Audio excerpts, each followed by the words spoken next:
ఇది కాకినాడను వేదికగా చేసుకొని,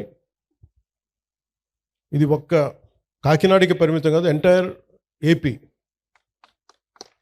ఇది రీజన్ ఏంటంటే, ఈరోజు మీరందరూ ఒక సమస్య మీద వచ్చారు. అందరూ మీ అందరికీ ప్రభుత్వం మీద, ప్రభుత్వాన్ని నడిపే వ్యక్తుల మీద చెప్పుకుంటే సమస్య వచ్చారు. ఎన్ని సమస్యలు మేము పరిష్కరించగలం ఇవన్నీ మీరు తెలియజేస్తాం. కొన్ని ఇండివిజువల్ గొడవలు ఉంటాయి, ఆ వ్యక్తులను కూర్చోబెట్టాలి. ఇందాక మీరు చూసారు, తల్లిదండ్రులు తండ్రి కొడుకు మీద, దే డిఫరెంట్ ఇష్యూస్. వీటన్నిటికంటే కూడా సివిల్ ఎస్పీ గారికి కూడా, కలెక్టర్ గారికి కూడా స్పెసిఫిక్గా లా అండ్ ఆర్డర్ గురించి వచ్చేటప్పటికి let them form some kind of citizen what you call them, citizen societies or what you call it, citizen council. అంటే మీ ఏరియాలో ఇప్పుడు గౌస్ గారి విషయంలో ఒక గొడవ జరుగుతున్నప్పుడు, లేదంటే ఇందాక మన అరవింద్ గారు చెప్పినట్టు గొడవ జరుగుతున్నప్పుడు సిటిజన్ కౌన్సిల్ కనుకుంటే వాళ్ళు యొక్క ఫస్ట్ లైన్ ఆఫ్ డిఫెన్స్ కదా, ప్రజలే first line of defence before even police arrives. నేనేం చేస్తున్నానంటే, నేను నా కళ్ళ ముందు ఏదన్నా ఒక తప్పు జరిగినా, నాకు పదవి ఉన్నప్పుడు, పదవి లేనప్పుడు, ఈవెన్ వెన్ ఐ వాజ్ 18-19 ఒక తప్పు జరుగుతున్నప్పుడు నేను నా ముందు కొంతమంది ఆడపిల్లల్ని ఏడిపిస్తున్నప్పుడు, అలాగే షూటింగ్స్లో ఆడపిల్లల్ని ఏడిపిస్తున్నప్పుడు నేను పోలీసుల కోసం ఫోన్ చేసి వెయిట్ చేసేవాడు. ముందు నేను వెళ్ళేవాడు. ఒకసారి 100 మంది ఉన్నా కానీ రారు, కదలరు. మన సమస్య అది. ఇది నేను షూటింగ్స్లోనే చెప్తున్నా. చాలాసార్లు నాకే అనిపించేది, మనం హీరోగా యాక్ట్ చేసి రౌడీలు కొట్టేస్తుంటే కానీ రియల్ లైఫ్లో కళ్ళ ముందు గొడవ జరుగుతుంటే ఒకళ్ళు కదలరు ఏంటని నాకు నేను తిట్టుకొని చాలాసార్లు వెళ్ళి కొట్టిన సందర్భాలు ఉన్నాయి. ప్రాబ్లం ఏమవుతుందంటే మనందరికి జడత్వం వచ్చేస్తుంది, ఇనర్షియా, ఓ బాధ్యత తీసుకోవడానికి భయం. ఎవరో ఒకళ్ళు వచ్చి మనకి కాపాడాలి, ఎవరో ఒకళ్ళు వచ్చి మనం ముందుకు వస్తే తప్ప మనం చేయలేము. ఫస్ట్ లైన్ ఆఫ్ డిఫెన్స్ మీరు కావాలంటే మీరు ఒంటరులు కాదు, మీరు ఒక్కళ్ళు కాదు అని చెప్పుకోవడానికి I really appeal to SP గారు అండ్ కలెక్టర్ గారు, let it start from Kakinada. ప్రతి కాలనీలో సిటిజన్ కౌన్సిల్ పెట్టించండి. Let them talk about sanitation, let them talk about law and order. అక్కడ ఏదైనా రౌడీ గుంపులు ఉన్నా, లేదంటే కూర్చోబెట్టి గంజాయితో మత్తులు ఏదైనా పిచ్చాషలు వేస్తున్నా, ఈవెన్ వాళ్ళు ఒక 100 మంది తిరగబడితే ఏంటి మాట్లాడుతున్నా, ఎదురు తిరగలిగితే ఫస్ట్ బరువు తగ్గుద్దు మీకు. మీరు ఫస్ట్ దాన్ని మీరు పార్టిసిపేట్ చేయకపోతే, ప్రజాస్వామ్యంలో, డెమోక్రసీలో, if you don't become a participant, if you want be a mere spectator, you are not strengthening democracy, you are weakening democracy. నాకు సరదా కాదు మాట అనిపించుకోవటం. నేను ఎందుకు పాలిటిక్స్కి వచ్చానంటే, I want to strengthen my country, I want to strengthen my democracy. ఇది నేను అంటే ఇది నాకు దీనివల్ల పదవులు వస్తాయా ఏమొస్తా నాకు తెలియదు. కాకపోతే I feel it is my commitment to my nation. So నేను ఇంత చేయగలిగినప్పుడు నా రిక్వెస్ట్ ఏంటంటే, ఇక్కడ ఉన్న స్టూడెంట్స్ దగ్గర నుంచి కానీ, పెద్దల దగ్గర నుంచి కానీ, all the respected individuals, highly educated individuals, erudites, మీరు ఒక గ్రూప్గా ఫామ్ అవ్వండి. మీరు వాట్సాప్ గ్రూపులు కులాల్లో ఉంటాయి కదా, కాస్ట్ వాట్సాప్ గ్రూప్స్ ఉంటాయి, లేదంటే రిలీజియస్ వాట్సాప్ గ్రూప్స్ ఉంటాయి. How come we don't have any WhatsApp group for law and order? మా ఏరియాలో సమస్య ఉంది, why can't we come together? అంటే అది కన్వీనియంట్గా ఉండదు అందరికీ. కులాల్లో తిట్టుకోవడానికి మనకి కన్వీనియంట్. అంటే ఇలాంటి సిన్సియర్ అఫీషియల్స్ ఉన్నప్పుడు, కలెక్టర్ గారు లాంటి వాళ్ళు, మన మాధవ్ గారు కానీ,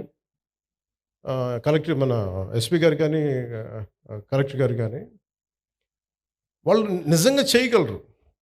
నేను వన్స్ ఛార్జ్ తీసుకున్న తర్వాత కాకినాడలో ఎవరు ఎస్పీగా ఉండాలి, ఎవరు కలెక్టర్గా ఉండాలి నేను ఒక్కటి చేయలేదు. నేను ఓన్లీ వన్ సింగిల్ ఇన్స్ట్రక్షన్ ఇచ్చాను, నాకు మీరు స్ట్రెంథెన్ డెమోక్రసీ, స్ట్రెంథెన్ ఇన్స్టిట్యూషన్, అంతకుమించి తప్ప నా దగ్గర నుంచి మీకు ఫోన్స్ రావు.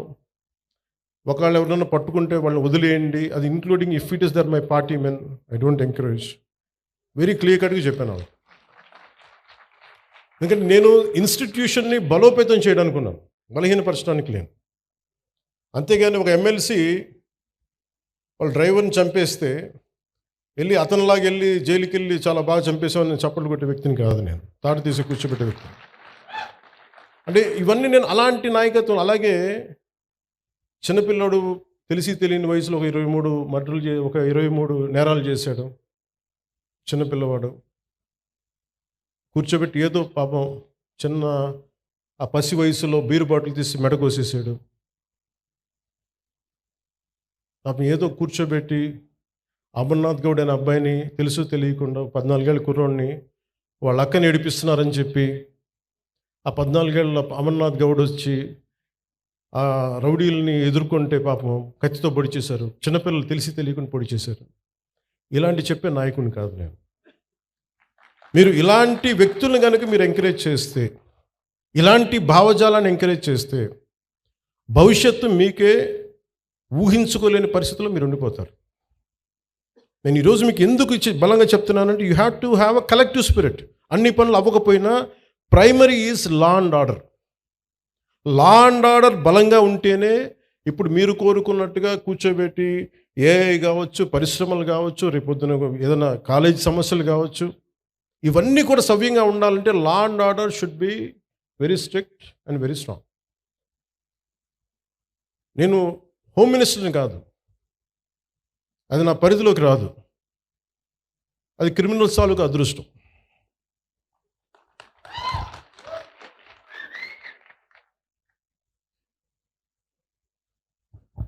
అంటే రూల్ ఆఫ్ లా అంటే మెయిన్గా మన ఎస్పీ గారికి కలెక్టర్ గారికి చెప్తున్నా, ఇట్స్ అ రూల్ ఆఫ్ లాని మీరు ఎంత బలంగా నిలబెట్టగలిగారు అనేదే మీ చేతిలో ఉంది. నా దగ్గర నుంచి చెప్తున్నాను, మీకు వన్ సింగిల్ ఫోన్ కాల్ రాదు పలానా వాళ్ళని విడిపించమని. అలాగే మా ఉన్న నాయకులందరికీ కూడా చెప్తున్నాం, none of them will encourage any kind of rowdy elements. మనం ఎవరు ఎంకరేజ్ చేస్తాం సార్? చేయం కదా. ఎవరు ఎంకరేజ్ చేయరు ఇక్కడ. Very clear. అందుకని బేసిక్గా మనకి మీరు ఇవి చూస్తూ ఉన్నారు. ఇప్పుడు ఇందాక ఫాల్స్ ఎస్టీ అట్రాసిటీ కేసు ఉన్న సింపుల్ సివిల్ కేసు, దారి ఇవ్వలేదు, గొడవ జరుగుద్ది, అంతేగాని దానికి ఒక ఫాల్స్ ఎస్టీ అట్రాసిటీ కేసు పెట్టినా తప్పు అవుతుంది. దీనికి మీరు బాధితులు కాకండి. రియల్ ఎస్టీ అట్రాసిటీ యాక్ట్ ఎంత బలంగా పెట్టాలో ఫాల్స్ ఎస్టీ అట్రాసిటీ యాక్ట్ని కూడా మీరు అంతే బలంగా మీరు నిలువరించాలి. తప్పది. అది ఎంత పెద్ద సంఘాల నాయకులు వచ్చినా నేను వారికి ఓపెన్గా, నేను నిజంగా బాబాసాహెబ్ అంబేద్కర్ గారి మీద గౌరవం ఉంటే ఎవ్వరు కూడా ఫాల్స్ ఎస్టీ అట్రాసిటీ యాక్ట్ పెట్టరు. ఇది బలంగా, అలాగే కొంతమంది నాయకులు కూడా ఇది ఎంకరేజ్ చేస్తారు. దయచేసి కూటమిలో ఉన్న నాయకులు అలాంటివి కూడా ఎంకరేజ్ చేయకండి, నా విన్నపం అది. ఎందుకంటే కొన్ని ఫాల్స్ కేసులతో నలిగిపోతారు, బయటికి రాలేరు, బయటికి చెప్పుకోలేరు. సుప్రీంకోర్టు ఎందుకు జడ్జిమెంట్ ఇచ్చి ఉంటుంది? ఎన్ని ఫాల్స్ ఎస్సీ అట్రాసిటీ కేసులు పెడితే తప్ప ఇన్ని రావు కదా. సుప్రీంకోర్టు రెస్పాండ్ అయింది అంటే. అందుకని ఎస్పీ గారికి కూడా చెప్తాను, let it be directive, let it be a policy for the entire state. మీరు సీఎం గారితో కూడా మాట్లాడుతున్నప్పుడు ఇవన్నీ చెప్పండి, తెలియజేయండి అన్నీ నెక్స్ట్ మీటింగ్స్లో మీరు.